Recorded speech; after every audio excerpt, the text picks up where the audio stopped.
Welcome to Made for More Ministries podcast. Today we're going to dive into a tough but important topic on how to love difficult people. I know we all have those difficult people in our life, whether they're friends, family, coworkers, people that maybe you just got to deal with, whether you like it or not.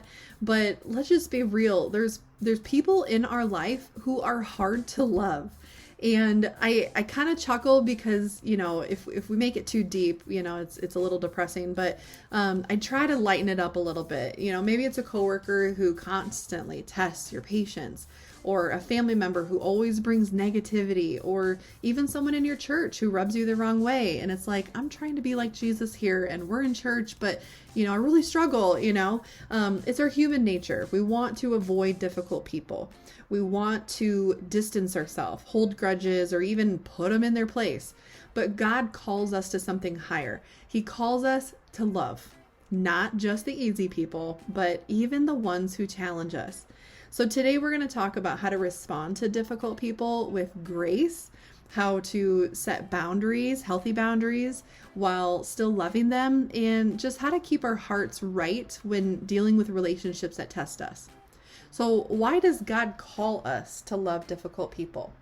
When I think about the challenges that I face in my life on, daily, sometimes hourly, weekly, monthly basis, I think to myself, examples of when Jesus was here, did he encounter this? Or I know the answer is yes. So I really ask myself, how did he encounter this kind of situation, the kind of emotions that I'm experiencing?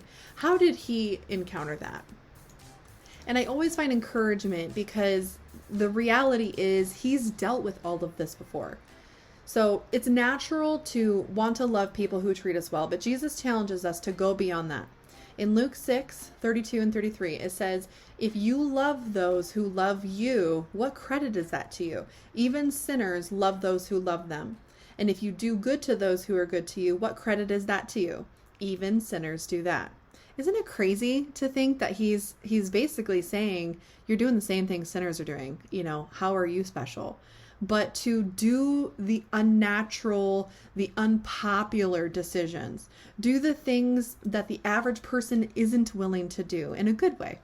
Jesus is saying that it's easy to love those who are easy to love, but real love, the kind that sets us apart as followers of Christ, is love that continues even when people don't deserve it. Why? Because that's exactly how God loves us. Romans 5:8 reminds us, but God demonstrates his own love for us in this. While we were still sinners, Christ died for us. So while we were still making terrible decisions, being silly, Christ died for us. We weren't easy to love. We've been difficult too. We have rebelled, we've made mistakes, fallen short, but God still chose grace over judgment. And if we're called to reflect Christ, we must extend that same grace to others. And responding to difficult people with grace can be really challenging, but I encourage you to choose kindness over retaliation. When someone treats us poorly, our instinct is often to respond in the same way, but the Bible calls us to something different. Romans 12:17 and 18 say, "Do not repay anyone evil for evil.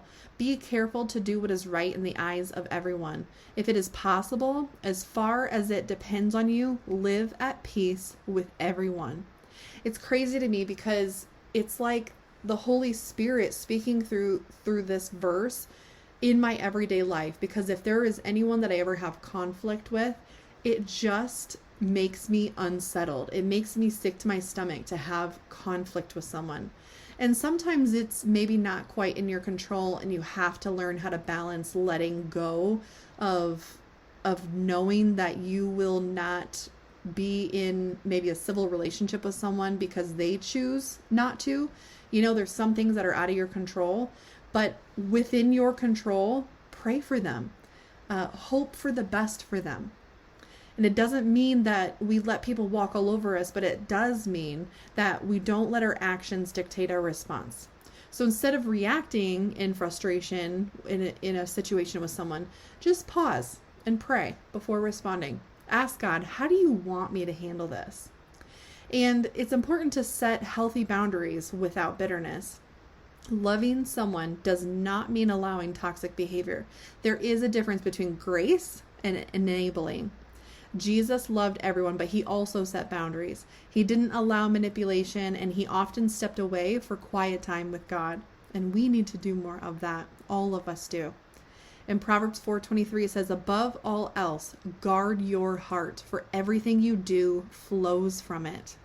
If someone in your life is consistently draining, manipulative, toxic, it's okay to create boundaries while still loving them from a distance. Love from a distance whenever it's necessary. You can pray for someone and be kind without allowing them to bring chaos into your life. And most importantly, pray for them, even when you don't want to. One of the most powerful things that you can do for a difficult person in your life is to pray for them. It's hard, really, really hard, but sometimes something just happens when you start praying for someone. It's like your heart just changes in such a beautiful way.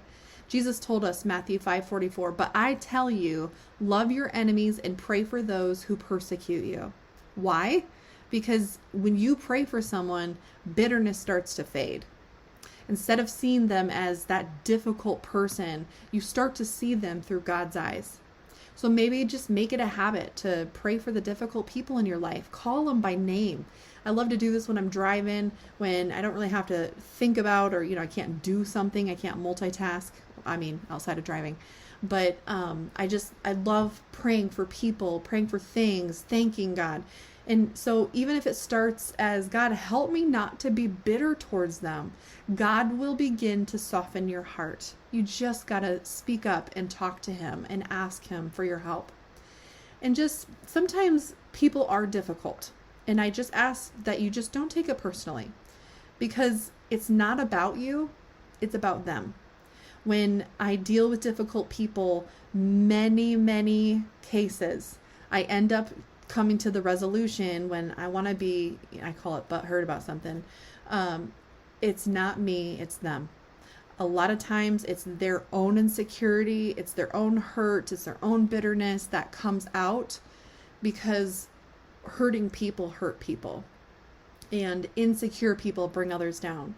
Broken people lash out.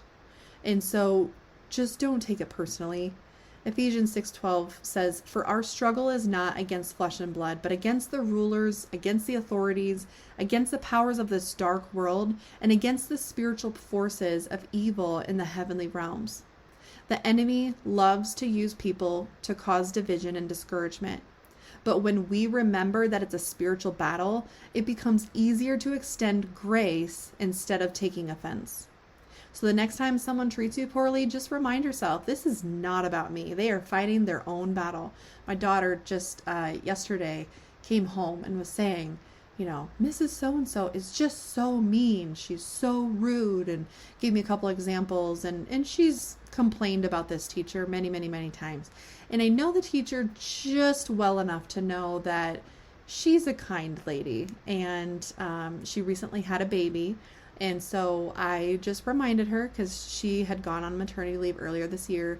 I said, honey, we don't know what she's dealing with at home. And this is baby number either 3 or 4. And I said, she just had her baby. She had her time off. She's got a new baby at home. We don't know what she's dealing with at home. And I'm sorry that, you feel like you're getting treated this way.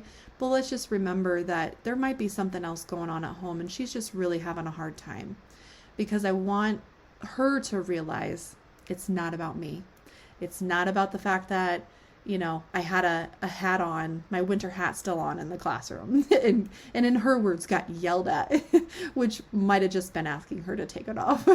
But it's their own battle a lot of times that they're fighting, and it comes out differently than maybe when they weren't dealing with battles at home or in their personal life. The freedom that comes from loving difficult people, I tell you, something powerful happens when you choose grace over offense. You experience this freedom that I cannot explain, other than you gotta experience it for yourself. It is so freeing to be at that place.